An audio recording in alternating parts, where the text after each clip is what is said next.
Buenos días, hermanos. Dios les bendiga a cada uno de ustedes.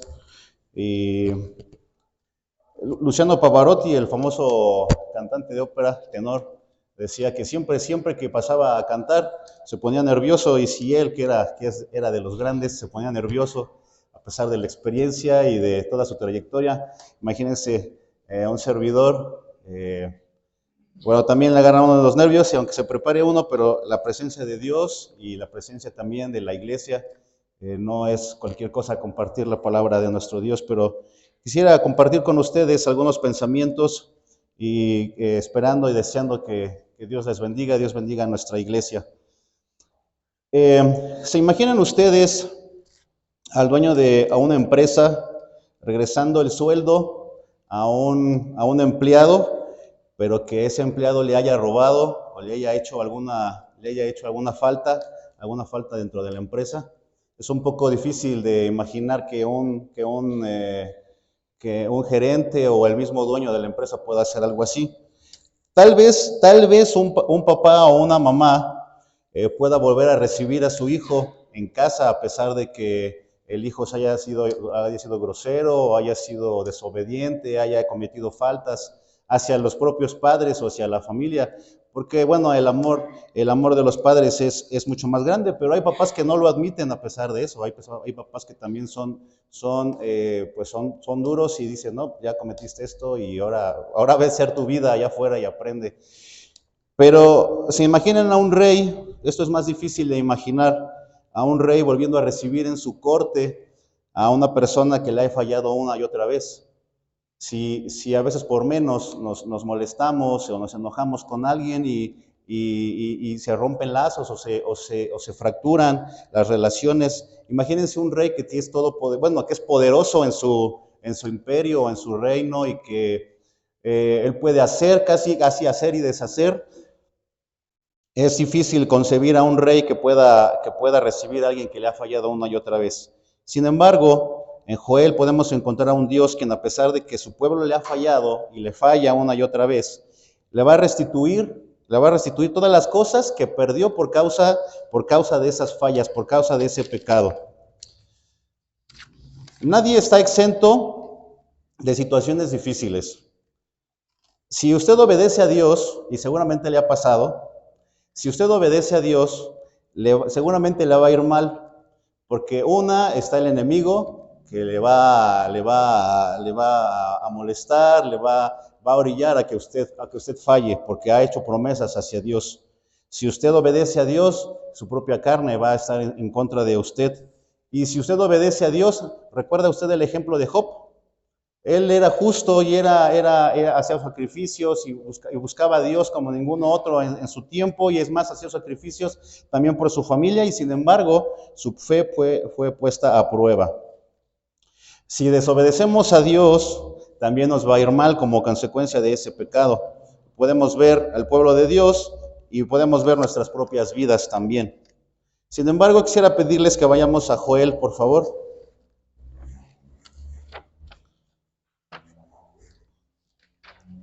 Libro de el profeta Joel.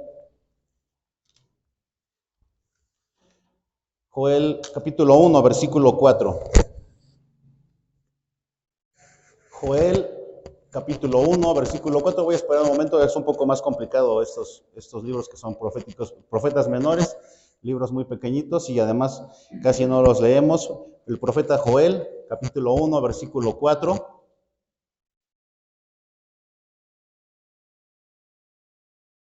Cuando lo encontremos, quisiera pedir, así en sus lugares, con reverencia, vamos a dar lectura todos juntos. Dice así: lo que quedó de la hoguera comió el saltón, lo que quedó del saltón comió el revoltón, y la langosta comió lo que del revoltón había quedado. Hasta parece una rima, parece un dicho, pero es lo que dice el Señor hacia su pueblo. Lo que quedó de la oruga comió el saltón, otra plaga, y lo que quedó del saltón comió el revoltón, y así un animal iba a comer lo que había sobrado del otro animal, hasta que no quedara absolutamente nada. En este pasaje hay varias interpretaciones. La más acertada, o bueno, una de ellas, no la más acertada, sino una interpretación es justamente interpretarlo como lo que es, hacer una interpretación literal y histórica, de que llegó una plaga en algún momento al pueblo de Judá. Llegó una plaga tan grande que se iba comiendo, se comió los plantíos, y después lo que había quedado de ese plantío llega otra plaga y se vuelve a comer lo que había sobrado, y así 4 veces hasta que no queda absolutamente nada. Hay interpretaciones en las que esta plaga que no deja nada hace referencia a un ejército que iba a venir en el futuro al pueblo de Judá, y que pues justamente iba a terminar con el pueblo de Judá, iba a exterminarlo, iba a dejar desiertas las ciudades, Jerusalén iba a ser destruida. Pero bueno, nosotros vamos a pensar literalmente que hay veces que nos va de mal en peor. Y si ustedes se quedan sin empleo y en la semana se enferma alguien de la familia, ustedes mismos, y no es tan, y el libro de Job no es, o la historia, lo que sucedió con Job, no es tan inusual en nuestras vidas. Llega una noticia mala, y luego llega otra noticia mala, y luego llega otra, y así. Y parece que, como dicen, que nos llueve sobre mojado. Bueno, y hay tantos dichos sobre que nos va de mal en peor. Sabemos de Guatemala, Pera, Guatepeor, y bueno, muchísimos dichos más. Y en el caso del pueblo de Judá, quisiera pedirles sobre el mismo capítulo, versículo 16, dice: no fue arrebatado el alimento delante de nuestros ojos, la alegría y el placer de la casa de nuestro Dios. Está hablando de la casa de Dios, el templo. 17, el grano se pudrió debajo de los terrones, los graneros fueron asolados, los alfolíes destruidos porque se secó el trigo. Cómo gimieron las bestias, cuán turbados anduvieron los hatos de los bueyes porque no tuvieron pastos. También fueron asolados los rebaños de las ovejas. A ti, oh Jehová, clamaré, porque fuego consumió los pastos del desierto y llama abrazó todos los árboles del campo. Las bestias del campo bramaron también a ti, porque se secaron los arroyos de las aguas y fuego consumió las praderas del desierto. No fue suficiente que se acabara el grano y todo lo que da fruto, las frutas, las verduras, las legumbres, sino que también los pastos y todo lo que daba de comer a los animales también se secaron. Los animales empezaron a morir, empezaron a desfallecer justo por alimento. Después se secan las fuentes de aguas, tampoco hay agua. Y hacía bueno, no es que hubiera tantísimo calor, pero pues justo no hay agua, y entonces todo el mundo se sofoca. Y hasta el templo, en el versículo, en el primer versículo que leímos, en el versículo 16, no fue arrebatado el alimento delante de nuestros ojos, la alegría y el placer de la casa de nuestro Dios. Hasta las funciones en la iglesia, en el templo de ese momento, habían cesado y habían decaído porque ya no había de dónde obtener ni el alimento, ni el agua, y menos pues recursos económicos. Y a veces así nos va y nos enfermamos, y luego hay fallecimientos, y hay situaciones muy difíciles una tras otra, y nos preguntamos por qué no sucede eso. Y tal vez algunos de nosotros podamos dudar y se pierde la alegría. Y justo también la iglesia sufre, porque en la iglesia no somos ajenos al sufrimiento de nosotros mismos. Y ahora con las redes nos enteramos en los momentos, en instantes, y ya el hermano pasó esto, y la hermana le sucedió aquello, y al joven, y a los niños, y a los ancianos les pasó aquello, y nos dolemos. Y en la iglesia a veces pensamos, ¿y por qué nos está sucediendo esto? Y no podemos levantarnos, ¿y por qué sucede aquello? Y el mismo servicio de Dios pierde su fuerza y pierde su rumbo. Y si cometemos errores, reconocemos las consecuencias de dice: y si cometes errores, reconoces que tu pecado y sus consecuencias de son las razones por las que nos va mal. Pero también puede ser que en nuestro corazón, con mucha humildad, le decimos al Señor: bueno, Señor, te estoy buscando y estoy esforzándome y estamos echándole ganas, pero aún así también me va mal. ¿Y qué sucede? Y podemos irnos a Joel Joel 2, del versículo 2 al 14. Todos juntos, por favor, capítulo 2, del 12 al 14, dice así. Por eso, pues, juntos, por favor, Joel 2, del 12 al 14. Por eso, pues, ahora dice Jehová, convertíos a mí con todo vuestro corazón, con ayuno y lloro y lamento. Rasgad vuestro corazón y no vuestros vestidos, y convertíos a Jehová vuestro Dios, porque misericordioso es y clemente, tardo para la ira y grande en misericordia, y que se duele del castigo. ¿Quién sabe si volverá y se arrepentirá y dejará bendición tras de él? Esto es ofrenda y libación para Jehová vuestro Dios. Y podemos leer en este pasaje que el Señor nos pide que nos arrepintamos una vez más, porque la vida no es como en las películas. En las películas muchas veces llega un clímax en donde el personaje o la personaje principal toma conciencia de su condición y decide cambiar el rumbo de su vida o ahora esforzarse o hay en ese clima y hasta la música nos lleva y todos los personajes hacen que el personaje diga, no, sí, a partir de este momento todo me va a ir bien y como que la vida lleva en ascenso hasta el éxito total. La vida no es así, la vida caemos y nos levantamos y volvemos a caer, nos va mal y nos va bien y otra vez nos vuelve a ir mal y así es la vida. No siempre es el camino hacia el éxito. Por más que quisiéramos, y Dios quisiera que fuera así, Dios quisiera siempre bendecirnos, pero las consecuencias del pecado, nuestras malas decisiones y todo lo que conlleva los errores que cometemos es una vida de altibajos en nuestras vidas. Y no solo es, y a veces en la iglesia, el pastor, los hermanos predicadores nos invitan y arrepiéntete y esto y sí, nos va a ir bien una semana y buscamos a Dios 2 semanas y buscamos a Dios un mes, pero después nos olvidamos de Él, queramos o no, y después las cosas de la vida y las actividades hacen que empecemos a dejar a Dios de lado y otra vez nos empieza a ir mal como al pueblo de Israel y otra vez regresamos al templo y decimos, sí, Señor, te voy a dar toda mi vida y soy tuyo y me consagro y voy a estar aquí todos los domingos, pero luego pasa algo y el siguiente domingo tal vez no venimos, o en la semana dejamos de buscar a Dios y pasan cosas y otra vez regresamos y nos va a ir mal y reconocemos que es Dios el que nos está hablando y regresamos al templo y así una y otra vez. Pero hay veces que ya no hay fuerzas y entonces debemos reconocer que no es lo que hacemos lo que motiva a Dios para bendecirnos. Dice el versículo 14, ¿quién sabe si se volverá y se arrepentirá y dejará bendición tras de él? En jóvenes, no soy de los jóvenes, pero a veces participo y me gusta estar con los hermanos, pero hace algunos, y bueno, esto que voy a decir no es un secreto, lo escuchamos también en varones. Varios hermanos hemos propuesto ayunar conforme Dios toque nuestros corazones por necesidades específicas y según la necesidad de cada quien.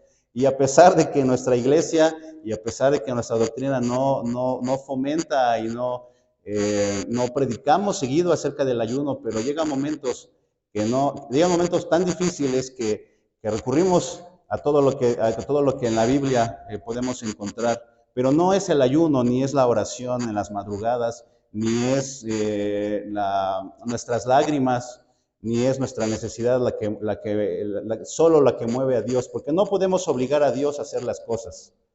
Dice el versículo 13, rasgad vuestro corazón y no vuestros vestidos, algo interno, algo que sea sincero, porque misericordioso es y clemente, tardo para la ira y grande en misericordia, y que se duele del castigo. Y si el Señor nos bendice, y si el Señor escucha nuestras oraciones, y si el Señor se duele por los sacrificios que podamos hacer, es porque Él es misericordioso y clemente. Y dice, tal vez el Señor se arrepentirá, y no porque el Señor se arrepienta, porque Él sabe todas las cosas que van a suceder, pero Él se duele tanto en su corazón, porque sus hijos también sufren, que Él quita el castigo y Él quita las consecuencias que eran para nosotros. El libro de Joel no nos menciona con precisión el pecado exacto del pueblo de Judá. Pero sí menciona la respuesta para la salida de todas las consecuencias negativas al pecado. Seguimos en Joel capítulo 2, del versículo 15 al 17. Por favor, todos juntos también, del versículo 15 al 17. La palabra de Dios dice: Tocad trompeta en Sión, proclamad ayuno, convocad asamblea. Reunid el pueblo, santificad la reunión, juntad a los ancianos, congregad a los niños y a los que maman. Salgan de su cámara el novio y de su tálamo la novia. Entre la entrada y el altar, lloren los ministros de Jehová y digan: perdona, oh Jehová, a tu pueblo, y no entregues al oprobio tu heredad, para que las naciones se enseñoreen de ella. ¿Por qué han de decir entre los pueblos: ¿dónde está su Dios? Y entonces el Señor no dejará caer sus promesas. No dejará que su nombre sea blasfemado, porque haber dejado a la deriva a su pueblo. Y tal vez como iglesia nos dolemos, y decía el hermano Alejandro hace algunas predicaciones, que es necesario que nuestra iglesia continúe, y muchos de nosotros continuamos porque todos sabemos que la iglesia está dolida, está herida, y hay situaciones difíciles que todavía suceden en nuestras familias, en nuestras personas y en nuestra iglesia. De igual manera como el pueblo de Judá hemos tomado malas decisiones, y a veces, aunque no hayamos tomado malas decisiones, la misma vida nos va a traer situaciones difíciles.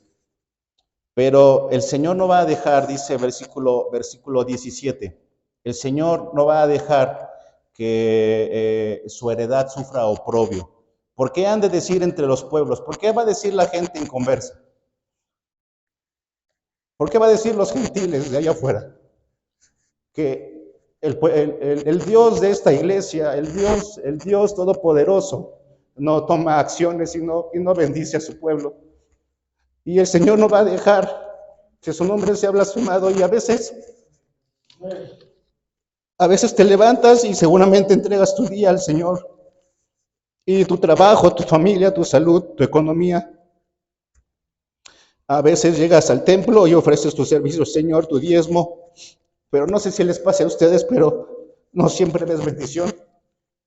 Y a veces pasan las semanas y los meses, y no siempre vas a ver bendición, porque el Señor no actúa en nuestros tiempos. El Señor está esperando siempre el momento que Él ya ha determinado.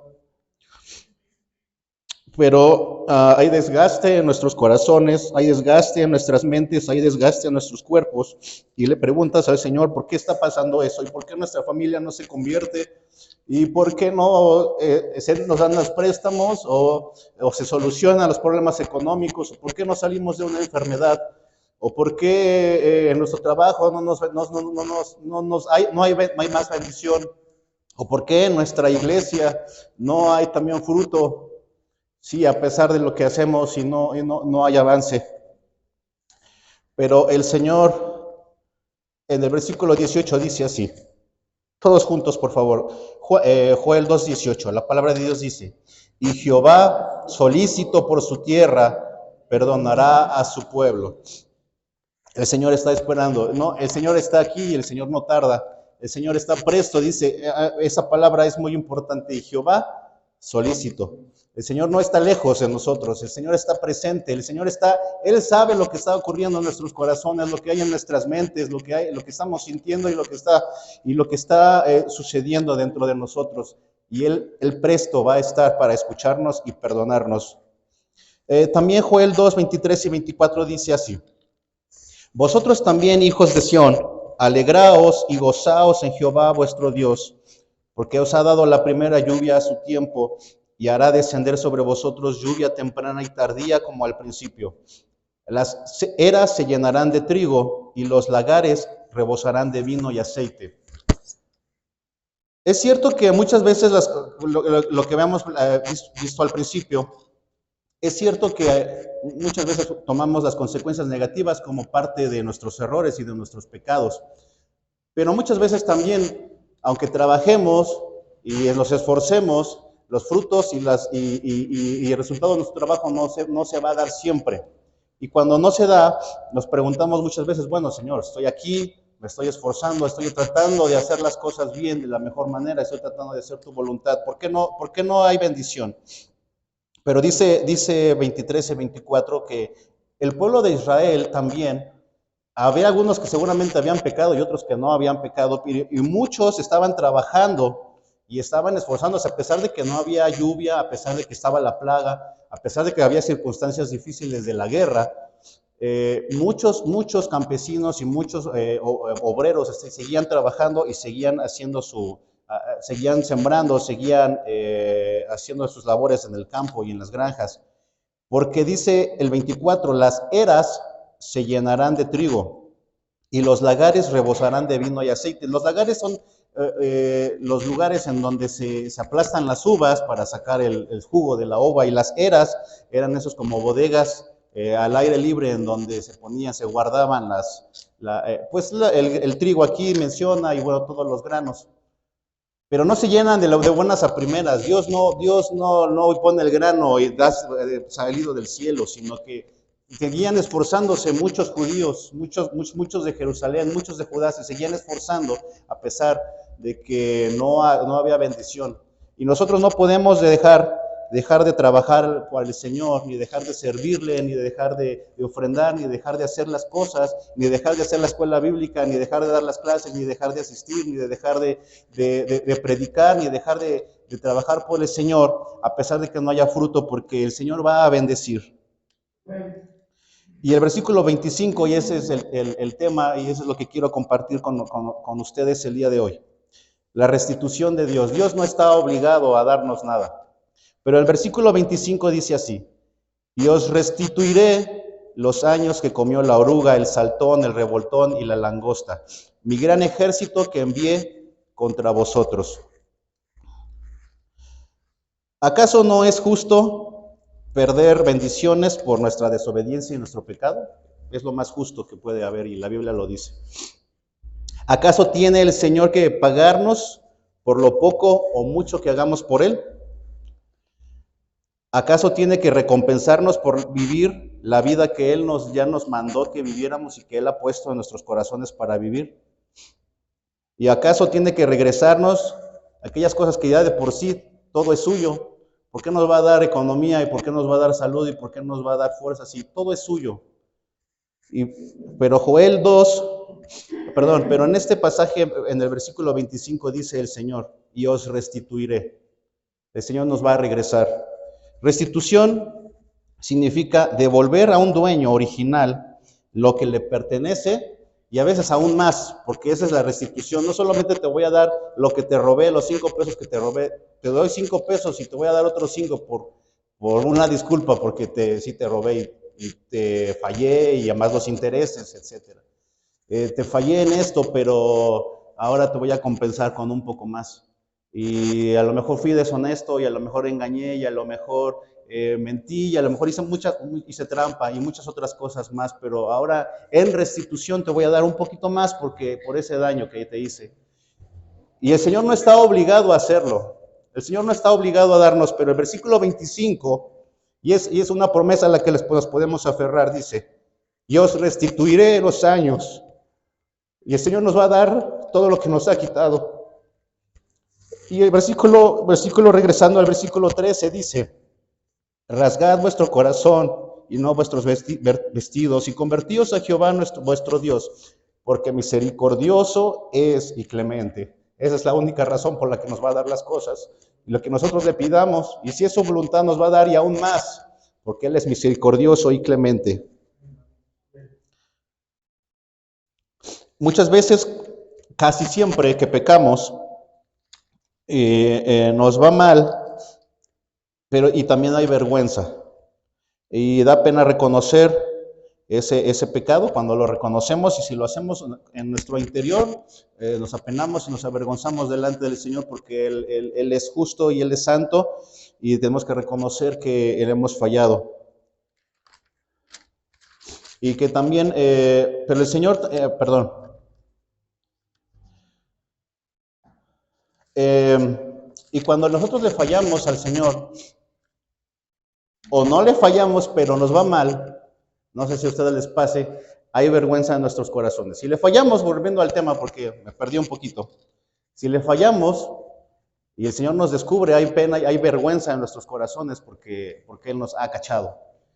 Pero si no le hemos fallado al Señor, hay veces que también hay vergüenza porque otros dicen, bueno, no que eres cristiano, y no que a los cristianos les va mal, y no que Dios bendice a los cristianos, y no que los cristianos no hacen esas cosas, y no que los cristianos en su iglesia hacen esto y hacen aquello. Entonces, ¿por qué yo vi a tal persona que dice que es cristiana y esto, y pasamos vergüenzas ajenas? Y si no pasamos vergüenza por nuestro pecado, pasamos vergüenza también por los pecados de otros. Y si no pasamos vergüenzas por los pecados de otros, también pasamos vergüenza porque a veces parece que Dios no actúa. Y no que, ¿por qué te ama mal? ¿Y por qué siempre andas pidiendo dinero? O por qué, aunque no deberíamos pedir tanto dinero, pero ¿por qué estás así si no que Dios bendice a sus hijos? ¿Y por qué no te puedes comprar esto si Dios bendice y quiere lo mejor para ustedes? ¿Y por qué en tu familia acaba de pasar esto si Dios los protege? No que Dios cuida a todos sus hijos, ¿y por qué le pasó eso a tu familia y a tu hijo y te enfermaste y no puedes salir de la enfermedad? Pero el Señor va a restituirá todo lo que nos ha quitado. Tiempo, alegría, comodidad, armonía, economía, salud, consuelo, y todo eso quitará, y con todo eso quitará la vergüenza de haber sido humillados, porque el Señor nos humilla para que reconozcamos que solo Él es el clemente y Él es el misericordioso, que no es lo que hagamos, sino que es el Señor. Versículo 25 al 27. Y os restituiré los años que comió la oruga, el saltón, el revoltón y la langosta, mi gran ejército que envié contra vosotros. Comeréis hasta saciaros y alabaréis el nombre de Jehová vuestro Dios, el cual hizo maravillas con vosotros. Y nunca jamás será mi pueblo avergonzado. Primera, y conoceréis que en medio de Israel estoy yo y que yo soy Jehová vuestro Dios y no hay otro.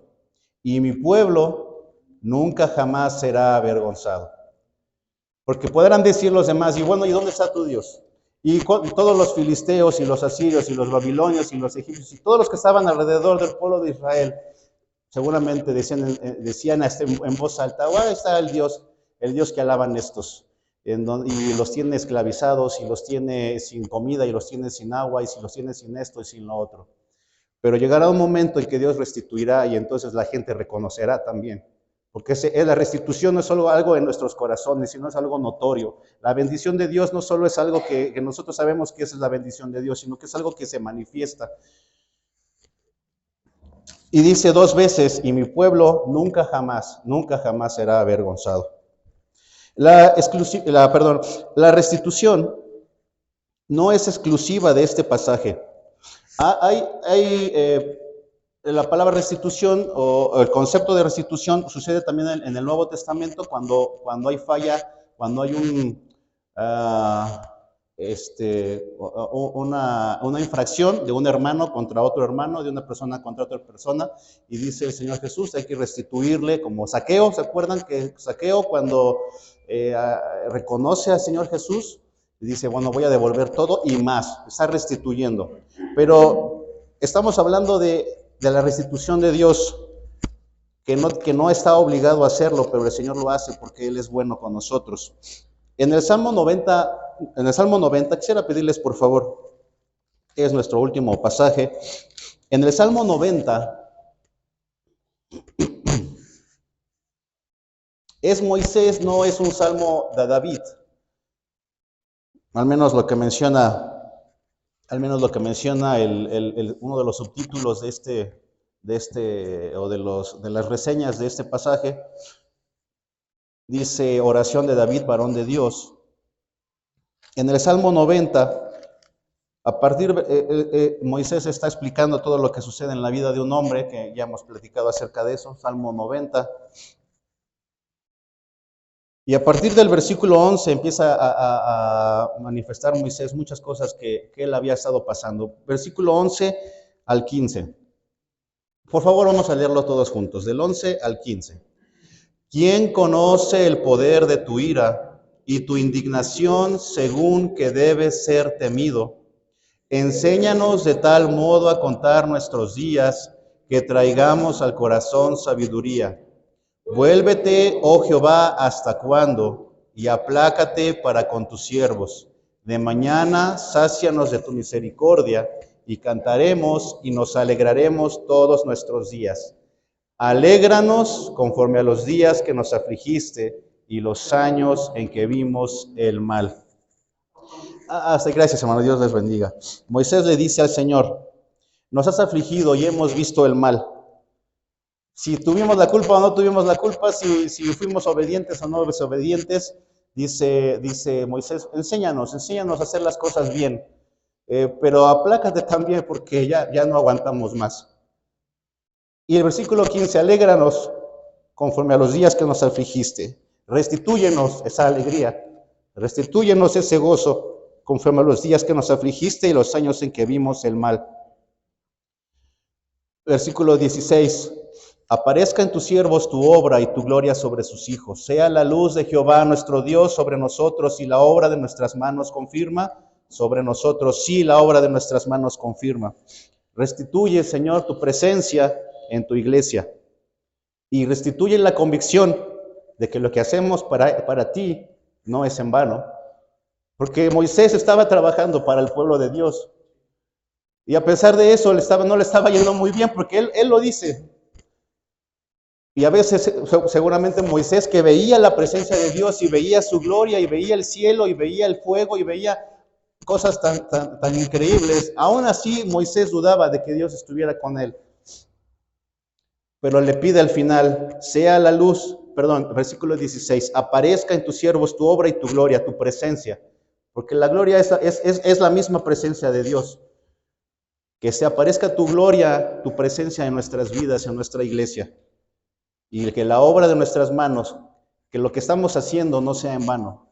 Que lo que estamos haciendo en su casa no sea en vano. Y lo que hacemos para Él en nuestras propias vidas no sea en vano. El Señor restituirá. Vamos a aferrarnos a esa promesa. Dios les bendiga, hermanos. Bendiga.